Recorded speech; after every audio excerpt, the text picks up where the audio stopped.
Hello, everyone. I'm Tim Mikhelashvili, CEO of Amedea Pharma, and I welcome all of you to a kickoff of our new webinar series called Designing New Ways of Working for High Performance in Medical Affairs. We're live currently on Facebook, LinkedIn, across Instagram as well. A little bit about Amedea Pharma, okay, and why we started this new monthly webinar series now, December. At a time when all of us are looking forward to a successful year in 2025, more decisions that lead to those outcomes that we all desire.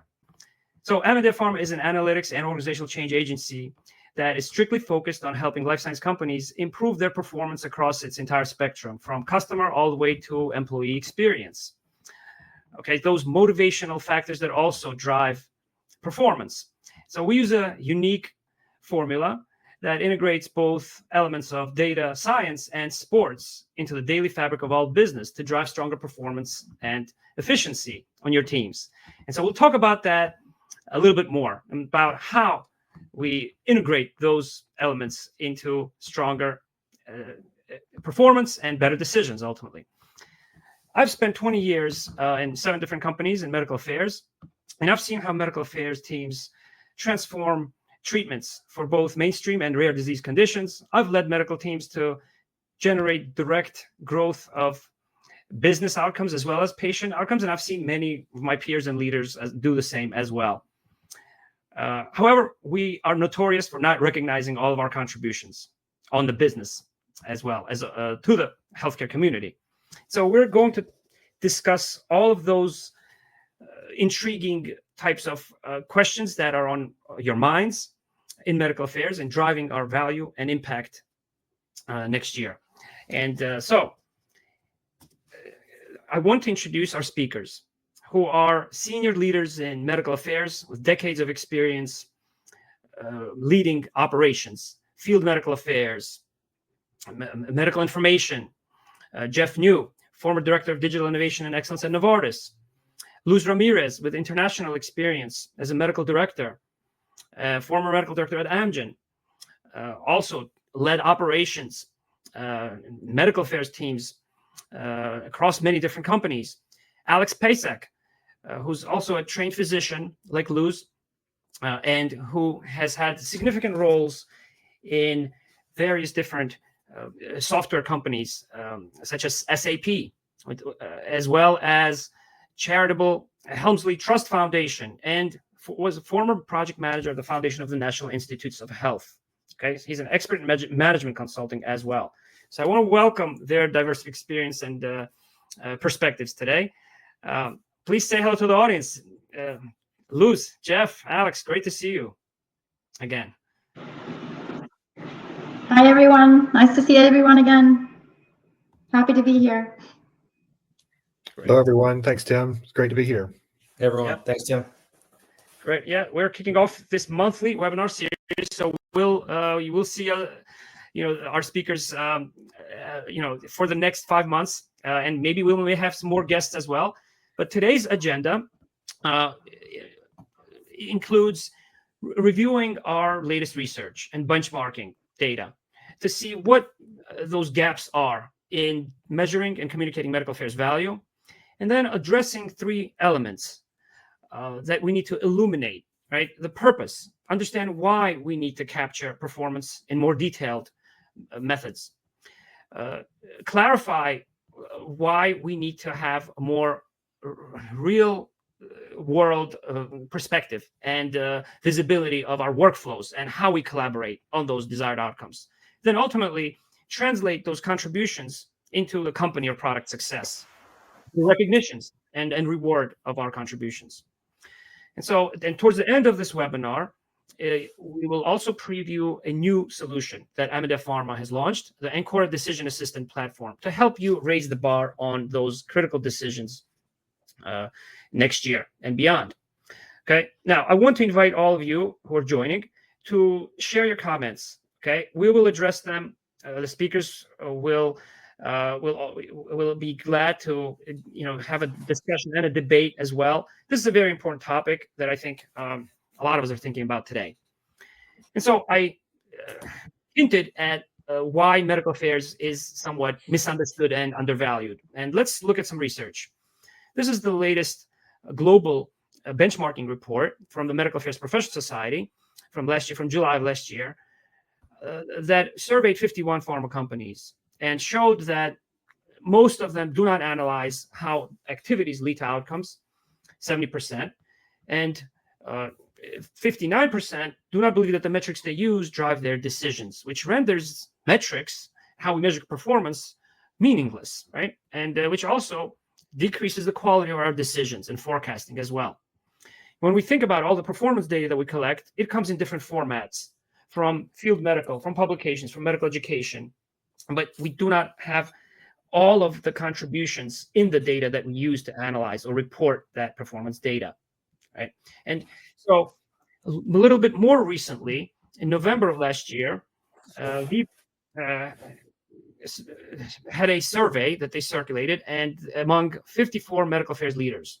And it showed a clear gap between what our leadership in medical affairs considers that they should be measuring, which is those bottom line clinical outcomes, how we improve or how we impact clinical outcomes directly. 44% believe that they should be measuring that particular outcome, for example. But we're currently measuring our activities, our efforts, right? 35% without really tying them to outcomes. Okay, so there's a clear, persistent gap in what we are currently measuring in terms of performance. Now, from the perspective of physicians and leaders in the healthcare community, they are clear that they want to partner with medical affairs, with pharma and biotech.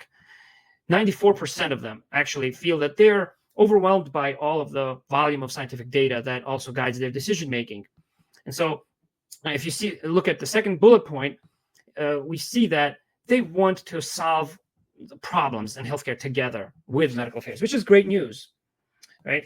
And so how we do that, however, in the very latest research that I was able to find, which was a live survey in a webinar in October of this year from 100 medical affairs leaders, again shows that most of us are not very successful, okay, in measuring our impact on clinical outcomes. Only 10% are successful, and still they believe in in-field medical affairs who interface with leading physicians across the globe that they should be changing clinical practice, right? That's the type of metric that we should be measuring. And so I want to start by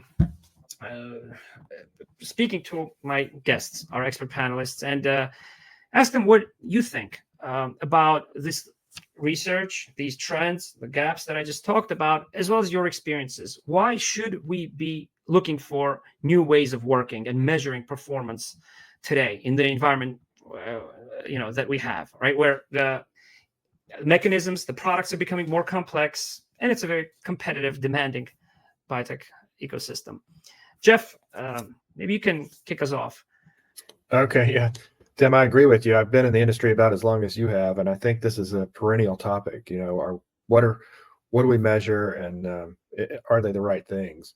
And I love your lens of sort of looking at it through the sports world. And I think, most companies over the past several years, have had aspirational statements, vision statements, that they want to be world class, sort of similar to elite athletes. And if you look at the way elite athletes train and the things that they measure that lead to those outcomes, that's the mindset that we have to have. And so I 100% agree with you. And it takes some work to identify, the things that we measure to make sure that they're contributing to the outcomes that we want. Mm-hmm. Yeah. So it looks like the value of having a performance trophy alone in medical affairs no longer cuts it in 2025, right? You actually need to be an elite performer, right? What are some barriers, though? What are some of the questions that you hear about, okay, metrics mean more competition, or how do we really communicate our medical value, which is an art, into outcomes? Are there certain persistent questions and maybe the new ways we can address them? Misconceptions, maybe. Luz, Alex? Yeah, if I can jump in. there's always the same question: is how can medical affairs create an impact, or how can we show our value of our teams? Our teams are always doing a lot of work out in the field, and it's not enough how to show their impact and how to link it to outcomes. So it's always the question of how much information should I put in, and how can I translate that information into something that is actually very valuable, that very high top performing teams can actually show their value. So it's always a question of what types of KPIs you need, what type of place you want to store it in, and how I'm going to analyze it. And analyzing it sometimes requires, it depends on your company or not, but we need to have solutions that help you out on this. We need to have solutions that help you and give you ideas on how to transform the value of and the impact of medical affairs. Sometimes we don't know how to translate every single activity that we do outside, and we need some help to do that. We've been trying to struggle throughout the years to do that, and there are some ways to do it, but I think there's a lot more to come, and with artificial intelligence, even more. So we need to be open to have change in all of this. Yeah, and I want to Tim. go ahead. Yeah, I want to just pull up the word purpose there as well. Why are we measuring performance? Yeah, and go ahead, Alex. Yeah, I was just gonna sort of piggyback on what Luz was saying, and your prompted question on the need for a tool for this, to increase transparency and also to increase engagement. I think employees, especially in the medical affairs space, should have their work and their progress sort of be very visible to senior leadership for all the value that they're driving. Certainly that's been the case with a lot of different parts of organizations in pharma and across the board, to be able to show through a dashboard sort of what the team is working on. But medical affairs, I think that's still a huge need, and a standardized, simple system to address that is huge. Yeah, absolutely. And in my experience, I've really never seen my peers who are excited about capturing their performance data. And maybe perhaps one of the reasons is we haven't really linked it to incentives, right? To decision making, to strategy, right? In one simple platform. And I also want to invite questions again. I want to remind those who are in the audience, right, to provide what's to their questions, with their thoughts, what's on their mind, in terms of how we need to do more with less right now, right? Due to changing regulatory environment, shrinking profits, right, in the industry across the globe, right? So is this now the good time is this maybe the right time to demonstrate, and to study performance in the greatest detail?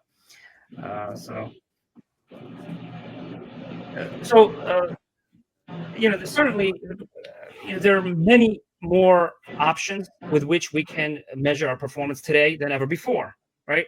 You can measure someone's performance using measure their clicks.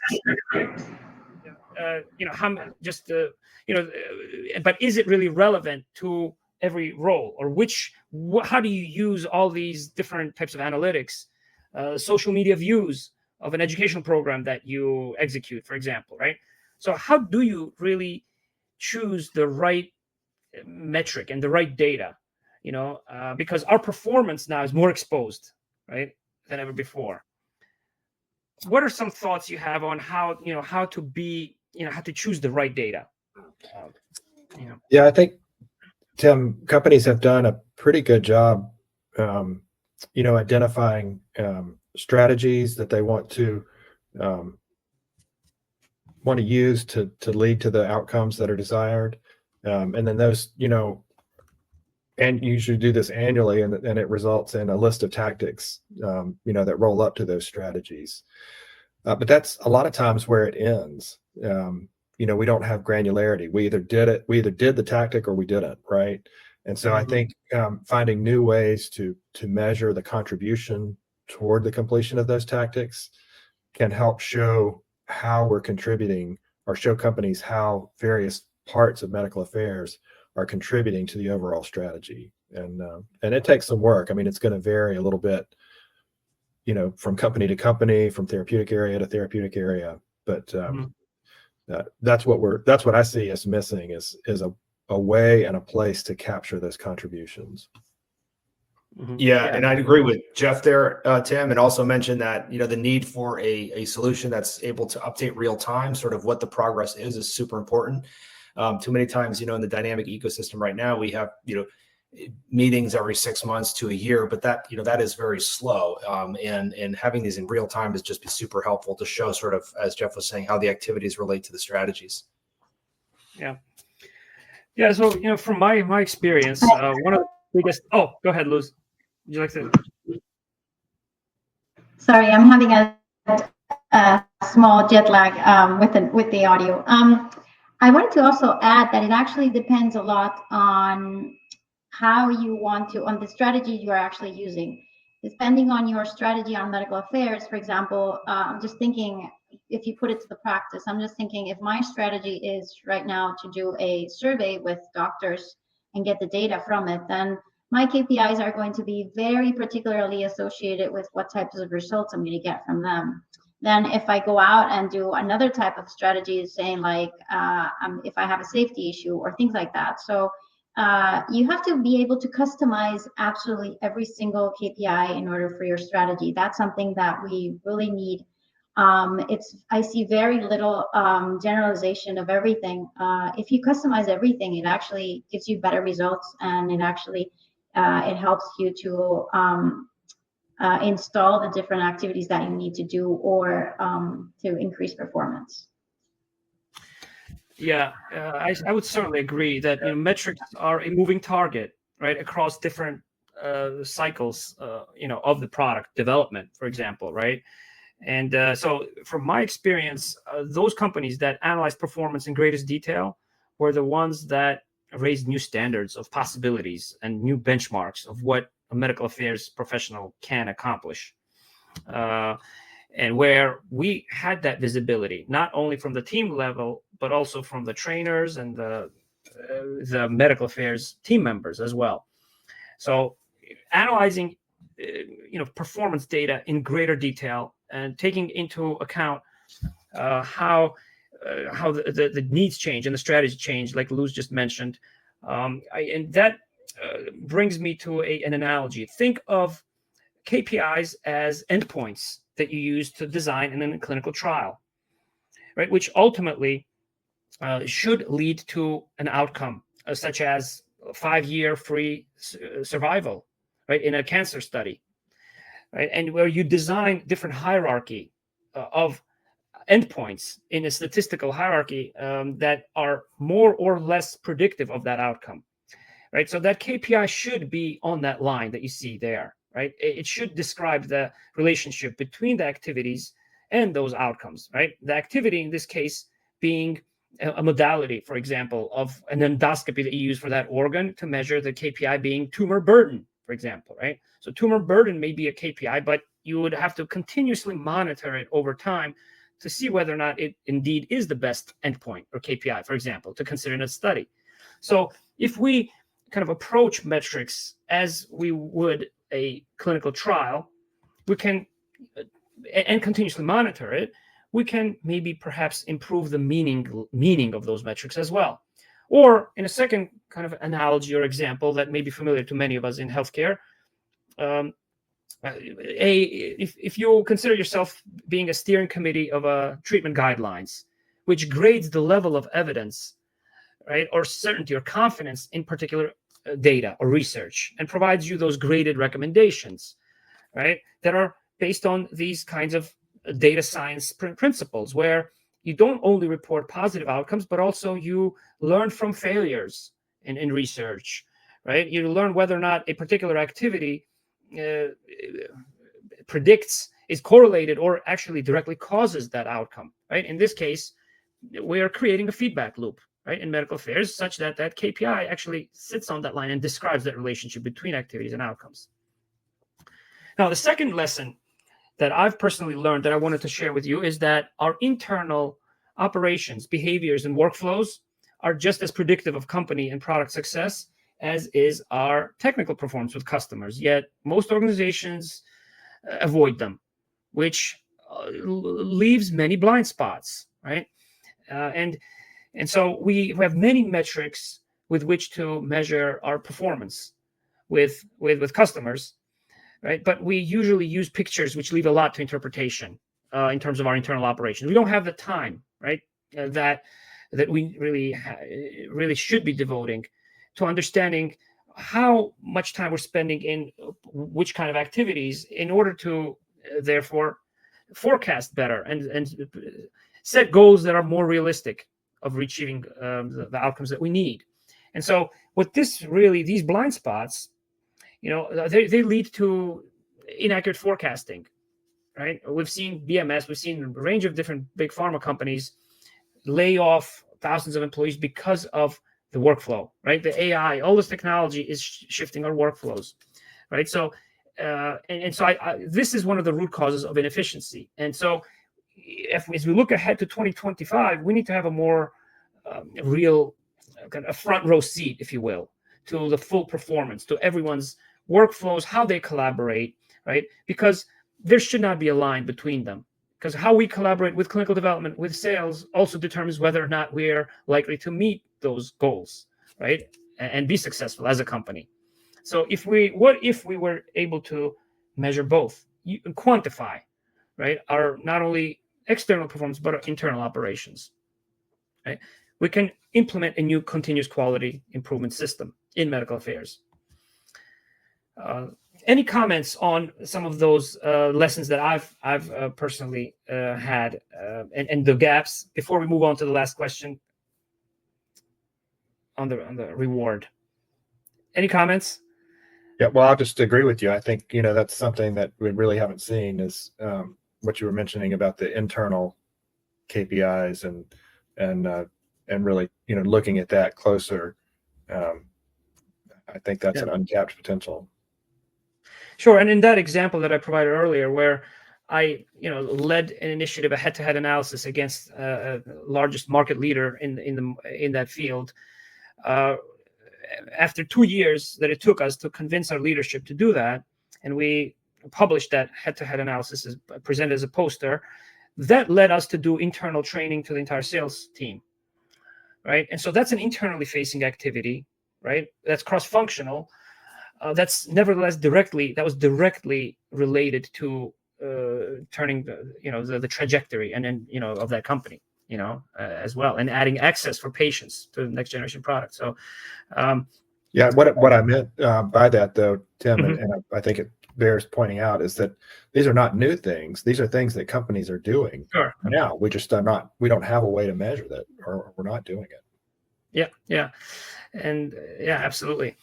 And so, how do we clarify, right, the contributions that we are making, and how do we tie them, connect them to strategy, to reward, and to recognize our colleagues and our teams in a way that allows them to understand both the purpose, the why that real-time progress is important to monitor, and ultimately to understand that they're now they may receive more opportunities for training, for promotion, for various different educational opportunities as well. How do you really tie that to reward, and why is that valuable? Tim, I can talk to this a little bit. I think we do have the systems that enable us to have KPIs from one side, KPIs related to strategy on the other side, and others related to performance. But we struggle with uniting them all together and analyzing them all together and see if there actually makes sense using them all together, which I do think that there must be a way that we can actually analyze the data better and get it all together in a way that it can be more efficient for any company.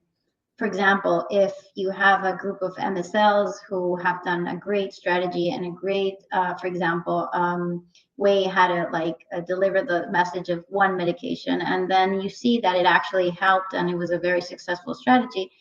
Sometimes I don't have enough KPIs to show the team, a great leadership team, to say, hey, we should replicate this into another case, for example. So in those types of cases, we do need all that data, and we do need all those things that actually help make decisions. And that's how you create the impact that we started talking about at the beginning.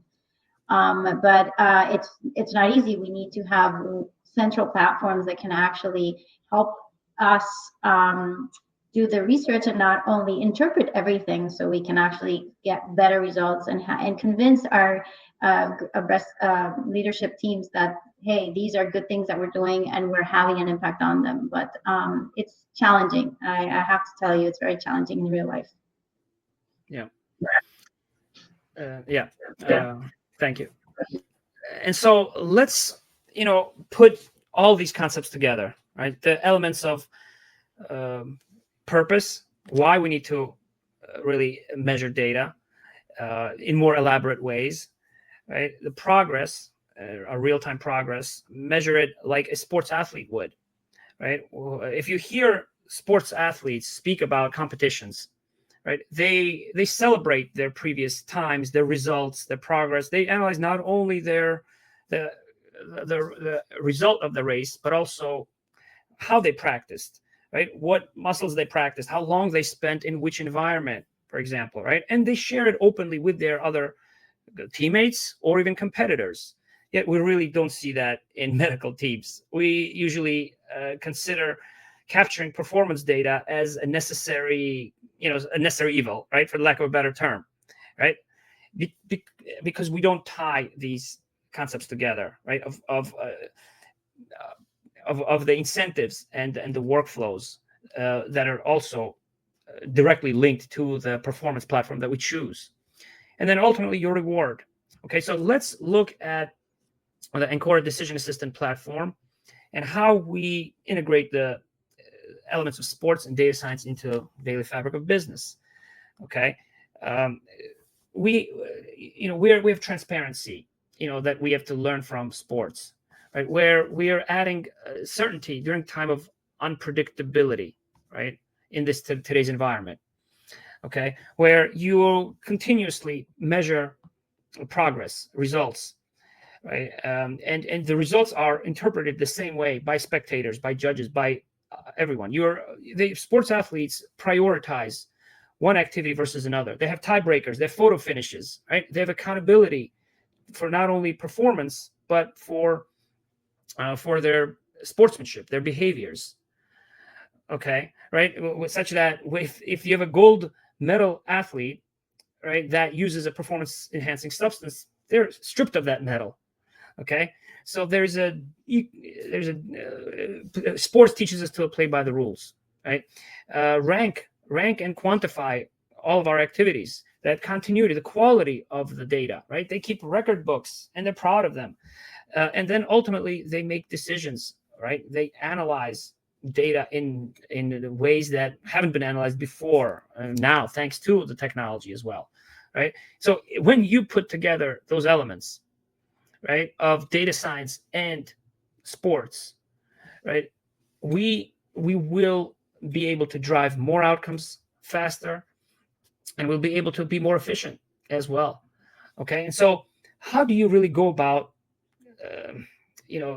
really putting all these elements together? Before we jump into the solution that we have created, here are the steps that you would take. And please feel free to make any comments and jump in, anyone here on the panel. But ultimately, the suggestion here is, for the new year, for 2025, as you think about goals and performance, is for you to simplify everything that you do and break it down into two categories. All the wonderful things that you do, the technologies that you have at your disposal, right? Such as scientific share of voice, social listening of digital opinion leaders, or KOL insights that you're gathering from the field, okay, using very intricate technology. All of those are great, right? But decide whether or not they're activities or outcomes. And think about those clinical impact outcomes. Be creative about creating, be the outcomes and as how you define them. Okay. Are they really activities, or are they just neat technological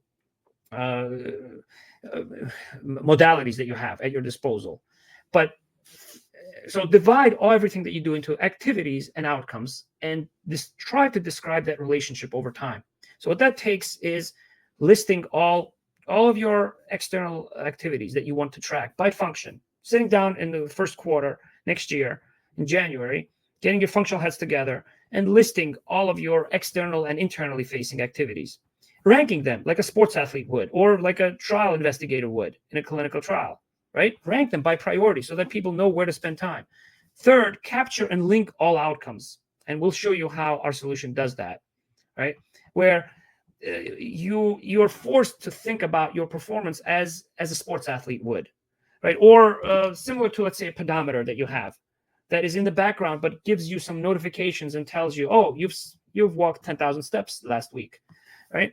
That links your activity to some outcome, right? And that motivates you to use it more, right? And then collect some specific customer feedback on the clinical outcomes, those clinical outcomes that our surveys, that our latest research shows that you want to do more in medical affairs as leaders, right? Specific customer feedback, but also collect general customer and employee feedback as well, right? How are clinical development teams working with you? How are they rating your performance, your behavior, right? Across performance and behavior as well. And from the customers as well, who want to be partners with you, as the data from Viva showed. They want to hear from medical affairs and to be able to synthesize all that AI technology data, right? That is also competing with medical affairs in some regards, right? But the medical affairs, as PharmDs, PhDs, and MDs that we have, nurses, and many other, they have the training necessary to interpret that into decision making. And then recognize the progress continuously. And then start again, right? Modify your strategy accordingly. And then start again. It's a cycle, right? Quarterly cycle, or even more often. And so the ANCORA decision platform, ANCORA decision assistant platform that we have launched is breaking down performance to such level of detail that you result in more outcomes. Again, you're able to improve your accuracy of forecasting, and also spend more time where you need to be, which is educating, learning, and teaching with your healthcare community, decreasing the costs of administrative burden as well. So here are some of the features, okay, that I think are beneficial to not only our team leaders, who are able to now make better decisions and have a more realistic view of everyone's contributions, but from the user's perspective, they're now able to see, right, how their daily contributions improve the success, the performance of their company, how their contributions drive the success of the products and the companies, right? So because we're not a revenue generating function, we need some way to quantify our contributions, right? Regardless of whether or not you are a sports athlete, or you like sports, you're good at what you do, or you're not, right? If you take a sports approach to it, chances are you will succeed and you will achieve it. So that's the premise, okay, behind the ANCORA decision assistant platform. So here's a case scenario before we jump into the live environment and then preview the solution. This is a small biotech CNS product launch, March, first quarter of the year. And there's a very robust market access strategy, pricing. There's a lot of evidence generation, collaboration between medical affairs and headquarters-based market access teams. Medical affairs team is deployed early, 1 year before launch, to cultivate those relationships with scientists. And there is quite important feedback by the time quarter 3 comes around in terms of formulary addition and adding access for patients. All right. And so then we have these 3 scenarios that we'll look at in a little bit of detail, right? Despite all of that success, there are some signals of safety concerns from KOLs and investigators in some populations, okay? And the team then collaborates, works together, and the solution provides you with the kind of visibility that you need, the realistic visibility of how they work together in one central platform, all right? But first, let's look at what are the benefits of seeing everyone's performance, not only field medical or medical information, but all other functions within medical affairs in one central platform. And I'm going to ask the panelists to also comment afterwards as well on that feature. And so I'm now sharing with you the activity impact, okay, by different functions.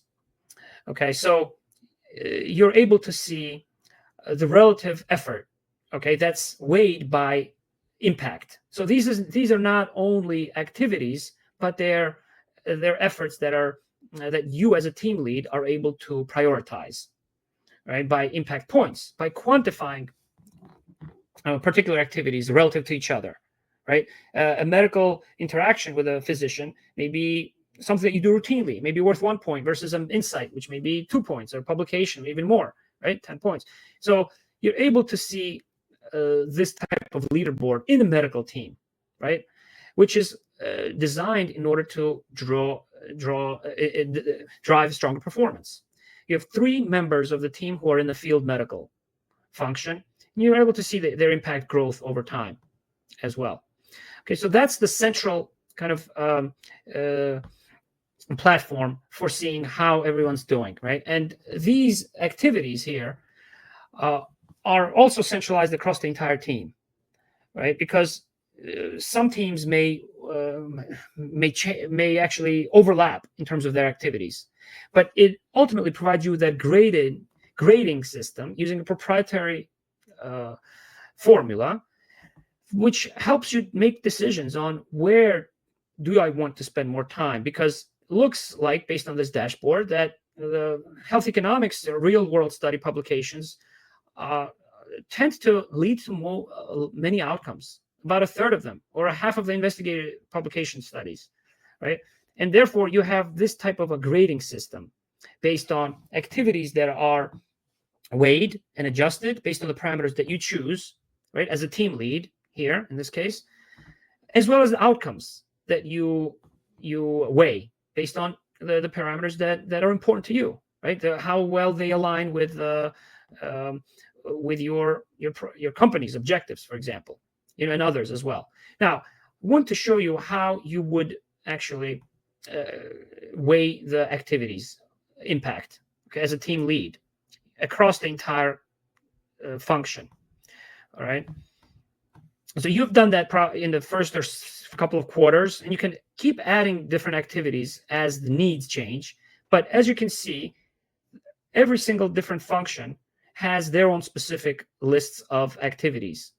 All right. And the points actually correspond to the impact. All right. Which you're able to customize. So if there's, let's say, an FAQ document development, you can add a point value to it and set benchmarks early on. You create benchmarks that are specific to your company, and you see the centralized kind of platform of everyone's efforts.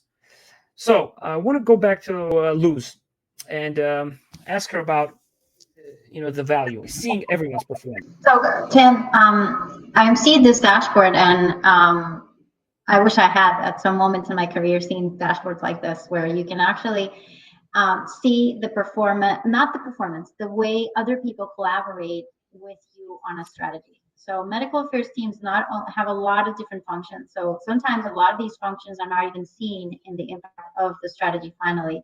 So this is a way, how do you, in a very graphical way, you show how everyone actually inputs time, effort, and their expertise to get a good strategy out there. So I think this is very helpful for someone who's like the leader of a team to actually either make decisions and also to think strategically for the next project that is coming. Yeah. So you talked about collaboration there, and I want to, I think, continue and show, I think, something that is not always very visible, as you mentioned, and that is, how do you actually see who collaborates with whom on which outcomes, right? And so let's look at that application here. Okay, so the outcomes that are captured here in this case scenario begin in third quarter, because we all know how long it takes for these bottom line business outcomes to be achieved, right? But once they do, they have transformational value, right, to the entire company. And so as you browse through some of these bottom line outcomes, you'll see that there is quite a lot of success in adding the patient access to healthcare coverage, plan formularies, right? Medicaid formulary addition. There's real world evidence studies that are actually published.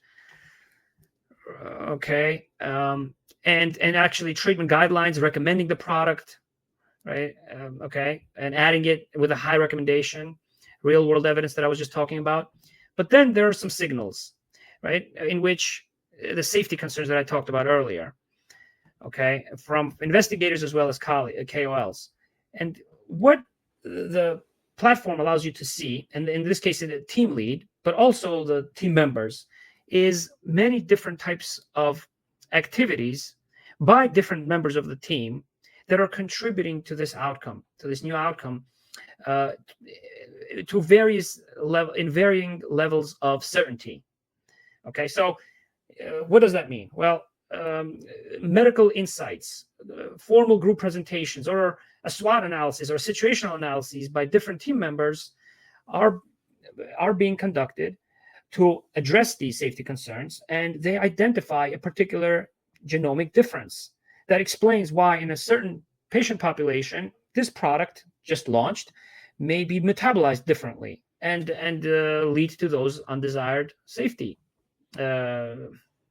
outcomes, okay, or adverse events, for example. Okay, and so this is how you see how the team mobilizes and addresses this concern, and conducts a new study, form of PK study, a post-marketing study that actually confirms that difference. Now, I mentioned the different types of parameters of outcomes that we have. Okay, so in this case, this outcome affects one country, right, a nation, but based on the reach, the duration, how long it's expected to last, right, what objectives, the objective that this type of outcome maps to is optimal treatment. Make sure that everyone receives appropriate treatment, right? As well as the certainty. These are the different parameters that differentiate one outcome versus another. Okay, and now as a team lead, you're able to see how other team members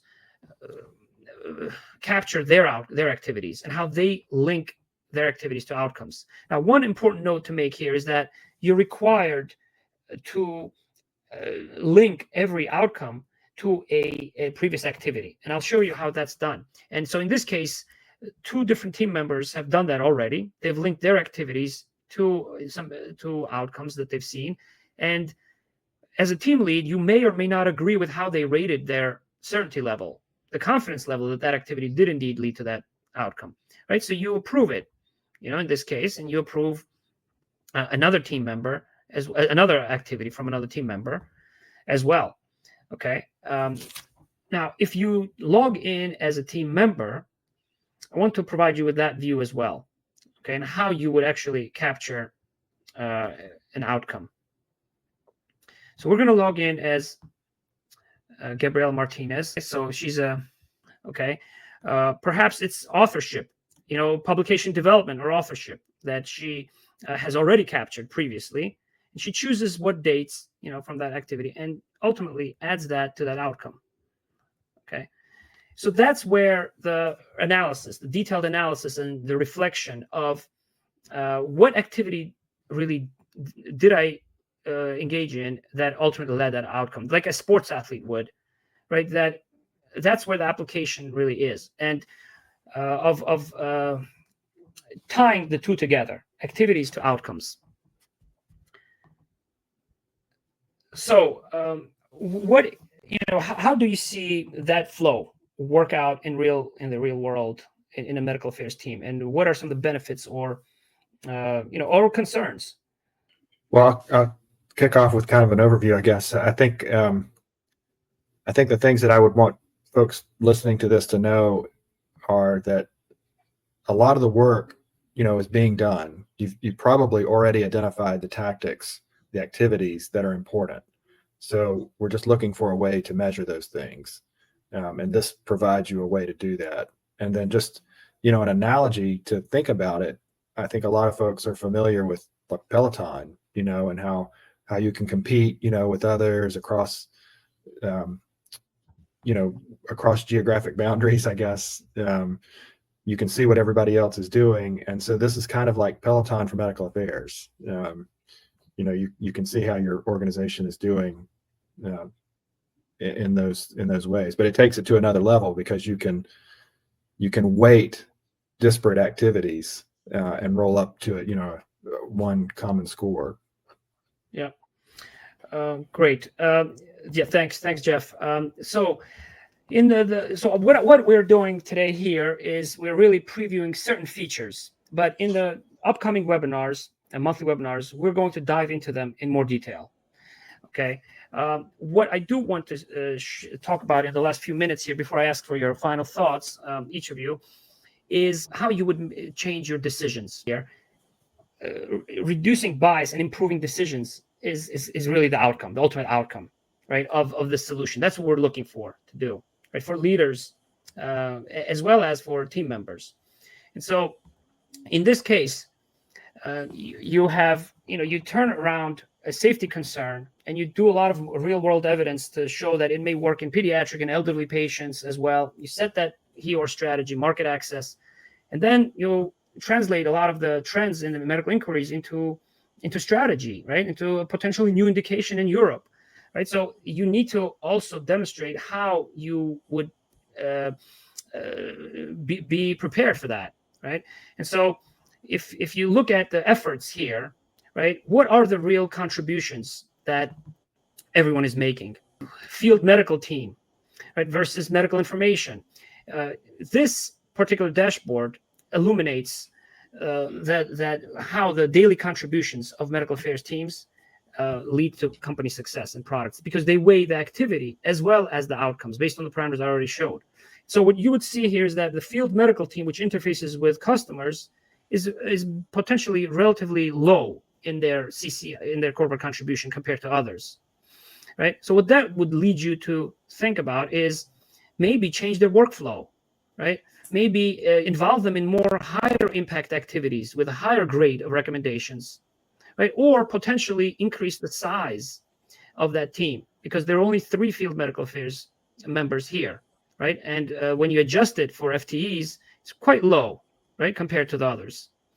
Okay, and so what you're able to do is you're improving the data. So at this point, I'm actually logged in as a team member, but what you would do is you would log in as a team lead, and you would be able to make those decisions. And I want to show you how you could reduce the bias and what you would, the notifications that you would be able to send to team members as well as to yourself. Right. So here are 3 different types of notifications. Right. And I'll just concentrate on this last one, the KPI decision analysis and strategy. All right. So you would send this type of a notification every 3 months. You would choose the frequency, let's say, to yourself. Okay. And what you would see is a link that would take you to this type of a notification, which asks you which objectives would you like to add, right? So in this case, where you have a new business development agreement, you may add a new objective of European evidence generation strategy, right? How would you like to change activities? Maybe increase the impact value of a particular activity type, or add new KPIs that use an activity, right? Which outcomes would lead to those new strategies, right? And you would choose, for example, that European BD development, right? And you would keep a log of these types of activities at all times, okay? As well as the completed activities, for example, right? Who did you work with? Which colleagues? What activities did you complete today? These would be the types of notifications that your team members would receive, reminding them, like examples we talked about, right? The sports examples, to enter that data in order to make sure that it's quality, right? That you have quality and integrity of the data with which you make decisions, okay? So with that, I want to just pull up the topics of the next webinars. Well, we're going to get into some of these features in more detail individually, okay? Here they are, as just for all of you to see. But I want to ask just the last question, and just maybe take a minute each to talk about the decision making. What is the value and potential and the opportunity now that those listeners have before the holidays, right, in December, as they look ahead into next year, of how they can make better decisions? How can they reduce the bias, improve efficiency, improve their strategy and forecasting? Jeff, maybe I'll start with you, and then maybe each of you. Okay. Yeah. Thanks, Tim. Yeah, I think a tool like this helps us move out of the realm of subjective decision making into objective decision making. I think